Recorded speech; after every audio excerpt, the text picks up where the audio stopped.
Not a fan of your current battle tag in Warzone? No problem. In today's video, I'll show you how you can change your battle tag. So without any delays, let's dive right in.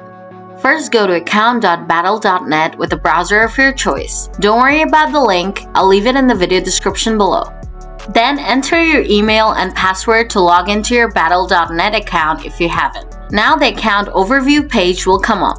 Here in the Your Information section, you'll find the current battle tag. To change it, click on Account Details from the left side menu. Then scroll down a bit and find the battle tag section and click on Update. Now enter your desired battle tag in this box. Remember, it has to be within 12 characters.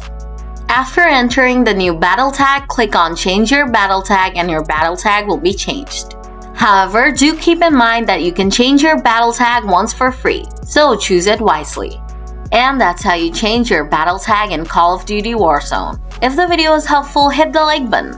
If you want more Warzone tips and tricks, hit that subscribe button. As always, thanks for watching.